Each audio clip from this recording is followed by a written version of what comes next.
হ্যাঁ রে ভাই, তো করছিল অনেক ঘন। এতই ঘন যে তোরা যখন রাস্তা দিয়ে যাস, সাধারণ বিখ্যাতদের দিকে ভাবতেই পারে না যে মেয়া যাইতেছে না হিজড়া যাইতেছে। চিড়িয়াখানা থেকে শিম্পাঞ্জিদের বের করে ওই খাঁচায় তো ওদের তুলে রাখলে আরো বেশি মানাবে। চিড়িয়াখানা কর্তৃপক্ষ এদের দেখলে নিজ উদ্যোগে নিয়ে যাবে এদের।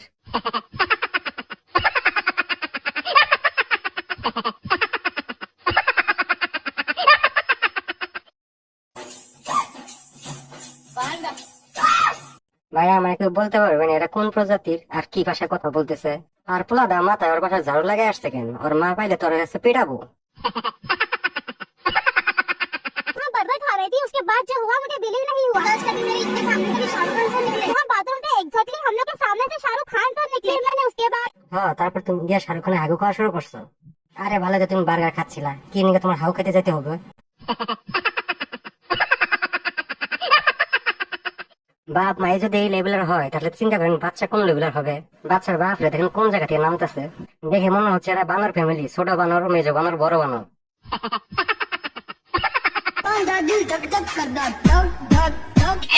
কার দিল ভাই এই জায়গায় থাকে কেউ বলতে পারবেন? আন্টিও বলার কাছে হাত জোর করে বলতেছে যে কার মেয়ের দিলটা এখানে তার পাশায় দিয়ে দিছে। আরে দাদু, এক প্যাকেট বিড়ির জন্য এভাবে মেয়ে সেজে নাচা শুরু করে দিলা? আর দাদু তোমাকে শীতও কে পরাই দিল?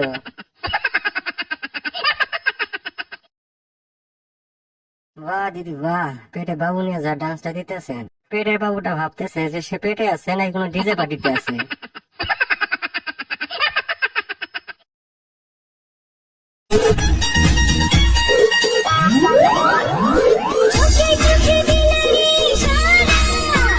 কাকা বাবু চোখে চোখে ইশারা কি দেবে? আপনাকে দেখে তো সবাই ভাবতেছে যে কবে পাগলা গারো থেকে ছাড়া পেলো।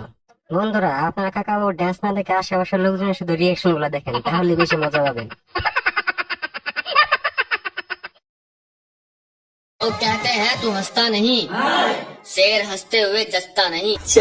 আরে এটা তো নিজেকে সিংহ প্রমাণ করতেছে। আচ্ছা ঠিক আছে, সিংহ আর এর মধ্যে একটা মিল আছে। সিংহ খোলা জায়গায় হাগে, ও খোলা জায়গায় হাগে।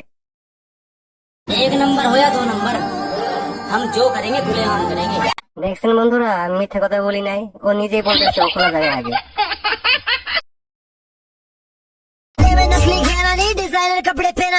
আরে পানি জ্যাকেট না দিলে তোর মাথার মধ্যে পানি ঢাল, তাহলে তুই বুঝতে পারবি তুই কি করছস। টয়লেটের পাবস দিয়ে জ্যাকেট বানিয়ে সেটা পরে আবার স্মোক করতেছস।